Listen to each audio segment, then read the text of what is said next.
What's up YouTube, Jared RedRacer video. Hey, today we are talking the C8 Corvette, guys. This video's got to come out fast, I know that, so we are doing that right now. Real quick though, if this is your first time on the channel, I'm a car vlogger. I do car stuff. I hang out with a bunch of people who have fun cars. I've got a fast Camaro. So if you like car stuff, you're a gearhead like me, like learning some stuff. I've been in the industry, I've done it all. I'd like for you guys to go down and subscribe. Make sure you hit the bell next, subscribe, and then that way you guys are gonna know when we have new videos. But now that's out of the way, back to the C8 Corvette, guys. I saw a bunch of people that did like voiceovers over the reveal, which were cool. Not really my thing, but they were cool. I thought about rolling pictures, making this all nice and fancy. And be honest with you guys, I don't have the time. We're going to be leaving today to drive to Wyoming, and then we've got a kind of a busy weekend ahead of us, and I've already got a video that I've got to get edited. So I thought today, you know what? I'm just going to go kind of rudimentary with it. We're going to keep it real gangster and just record with the phone in my car and upload it straight from my phone to YouTube. So let me know in the comments down below how you guys like the format. No intro, no outro, and we're just rolling with the footage. So jumping in though, guys, C8 Corvette. The first thing I want to discuss, there's a lot of people that don't like the traditionalists, if you will. They don't like automatic transmissions. They don't like the dual clutch. They think it should still have a manual. They think it should still be front engine, rear wheel drive. The Corvette shouldn't be mid-engine. It's not American, yada, yada, yada. Guys, I'm going to say this, I'm going to say it one time, and I don't want to get into a whole manual automatic argument and get into all that. You guys are like the dudes out there that have to have the manual, and the dudes out there that just don't like the fact that it's going mid-engine. We live in an adapt or die world, and Chevrolet has been at the edge of performance with the front engine rear wheel drive platform for a long time. They've talked about that for like the last two Corvette models. A lot of people thought the last generation of Corvette was going to end up being mid-engine, but it wasn't. This had to happen. Just physics demanded that the Corvette be switched to mid-engine so that it could still be one of the fastest, one of the baddest cars on the planet for a much more reasonable budget than all the other cars out there are. And we're going to get into that here in a minute. We'll talk about the budget. So guys, I love you, but stop whining about manuals. Stop whining about, you know, adapting. You got to change. You got to stay on top. Chevrolet's always been the pace setter. It needs to continue to be the pace setter. And to do that, we had to go mid-engine. Chevrolet needed to do that. I'm glad they did that. I was skeptical, but I'm glad they did it. Secondly, real quick, let's get into the looks on the car. I know this is subjective. I know everybody saw, not everybody, but a lot of you guys saw that teaser pic that somebody leaked of the Corvette that was up on the lift. It was a blue one, and you can only see the back. Self-admittedly, I thought that was absolutely horrendous. I didn't hate that it looked like the Camaro, because obviously I'm a Camaro guy, and I have no problem with them styling the Corvette after the Camaro for a change. But now that I've seen it, that car is fire. From just about every single angle, that car is absolutely beautiful in my opinion. I don't love the like 3/4 front shot. It's kind of a funny angle. It doesn't really do the lines any justice, but every other angle, straight on from the front, the side profile shot, I love. The rear 3/4 shot, I love. I actually love the rear of the car.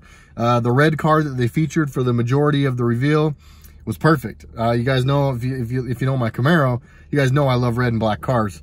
That Corvette red and black was absolutely money. So Chevrolet, in my opinion, you nailed it. That Corvette is beautiful, and I cannot wait to see what they have in the way of other models coming out. Real quick, some of the techie stuff. They have one knob in the car, one, and it's the volume knob, and it's because that's the knob that is the most frequently used, and all the research shows that people would rather just have a knob for volume. It's quick to get to, quick to turn up and down. You don't have to press and hold a button. You don't have to do a bunch of clicks. People like knobs for that. But for everything else, it is completely electronically laid out, which I really, really like. I have never liked Corvettes because they feel like a cockpit inside. I'm not a little dude. I'm not a big dude, but I'm not a little dude. And I like to have some space, so I've never loved that about a Corvette. So I'm excited to get in one and kind of see what the inside feels like. But, I mean, it's very aesthetically pleasing. It's beautiful. I mean, there's not a lot I can say about it. Powertrain. I've seen a bunch of people complain about the powertrain. Keeping in mind, this is the base model. This is the first one they're going to make. Surely there are bigger and badder versions to come. I fully believe that the Z06 or the ZR1 or whatever they end up calling it will be, I mean, it'll battle like the fastest cars on the planet. It'll be up there with cars that are $1 million. And it'll probably be available for somewhere in the 120 range is my guess. Maybe fully loaded upwards of 150, but even at that, it's a lot for a Corvette, but it's not a lot for the performance. So the engine, the powertrain, everybody says they don't like. It's an LT, it's basically an LT1. It's a revised LT1. They're calling it the LT2. Makes 495 and 470. And for those that don't know, the current Corvette, at least the current Camaro was 455, 455. I think in the Corvette, they called it 460 and 460. But that's a big upgrade in power. Not a big upgrade, but that's like 10% more power out of that engine. And it doesn't have a big old flipping drive line it's got to transfer through and all that. So your parasitic loss is going to be better. And it's mid-engine and the dual clutch transmission. And we'll jump into that right now. The car does not get offered in a manual like we touched on a little bit. It is dual clutch only. I'm sure that people are going to complain about it until they drive it, and then they'll get used to it just like anything else. We always resist change. We don't like change. That's why all you guys are hanging on to your manuals, track racers, yada, yada, yada. Automatics are the name of the game. They're changing it, and the future is automatics. It just is. So I'm glad they did that. I'm excited to see how that transmission works. I'm really excited to see how that transmission holds up. But dual clutch only, and that is part of the overall performance package. With the balance, with the dual clutch, with the engine, with the power it makes, it's got a great low-end grunt. The other reason I know they love that LT1 is because the small block Chevrolet design, and if you look in the pictures and the imagery they showed you, that engine is kept down really low in the car. That's going to create a really low center of gravity. There's a whole bunch of reasons they went with a small block V8, part of which is just America. You know, I'm glad they did it. I love that they did it. The other is just that for balance and for all the logistical purposes, that engine works. It's a smart deal. I mean, it's just a good way to go. Now, everybody out there knows that those aren't boost-friendly engines. Maybe they fixed that in the LT2. Maybe they didn't. But for an out-of-the-box Corvette, they nailed it. I want to touch on something that, in my opinion, is almost number one. Almost number one. All along, everybody's been talking about how, like, oh, the mid-engine Vette, it's going to be like 100 grand or better. And then recently, I think people have gotten to where they're like, oh, it's probably going to start around 70 G's. A lot of you guys probably heard this, a lot of you guys didn't. You can get into a base model, mid-engine C8 Stingray Corvette for under 60 grand. So to me, that's almost number one. It's probably not the model I would buy, so I don't think that really speaks to a lot of people. But I think a lot of Chevrolet sales do come from base model buyers. So having said that, I think that the Corvette was an absolute home run. I really do. I mean, in my opinion, they absolutely nailed it. They killed it. They couldn't have done a whole bunch better. I don't know what they could have done to make it better. Surely, I'm sure it's not perfect. The only perfect person on this world was Christ. You know what they did to him. So perfect is kind of a stretch. But I think they nailed it. I really do. They didn't talk a whole bunch about braking and stuff, but the suspension geometry and the tunnel structure and just everything else that they showed, there's a lot of really, really cool stuff. The GPS for speed bumps, it's got that little, so for speed bumps, the front end of the car will raise up 2 inches.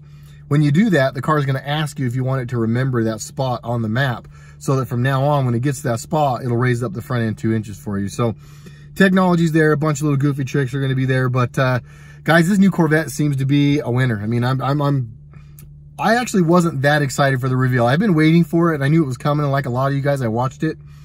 I kind of watched it, though, just kind of like, oh, I need to know this stuff. I very quickly became really excited about that car, and I'm not going to lie to you guys. The Corvette's not going, or the Camaro's not going anywhere. I've got too much money in Lola.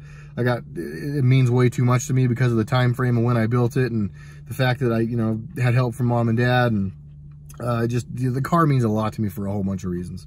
But I've never wanted a Corvette so bad in my life. So I want a Corvette. I'm telling you guys right now, the sooner you guys get me to like 500,000 subs, the sooner I get one. So no sweat, no pressure, hint, hint. But go down and subscribe if you haven't already. Tell your friends to subscribe, and make sure you guys keep coming back. That's it. I don't want to beat the Corvette thing to a pulp. We're probably going to have more videos coming up as more information comes out, but I wanted to get this one up so that I didn't have to keep fielding questions. Not to say that I didn't like those questions. So everybody that reached out to me via cell phone, Instagram, Facebook, thank you guys. I appreciate it. This video was coming either way, but I wanted to get this up now because I know a lot of you guys are chomping at the bit to talk Corvette. So thank you guys so much. I appreciate all the support. Like I always tell you guys, the channel is growing faster and faster. Like I say, though, we're about 500,000 subs away from a C8 Corvette for Jared in the channel. So get to it, huh? Hey, thanks, guys. I appreciate you so much. We'll catch you on the next one. Keep your eyes open. I got a video coming out about my buddy that did a single turbo build on a 6th-gen Camaro. And it's like worst case scenario, this dude's life is like almost forever changed. I don't want to be overly dramatic, but it's pretty bad.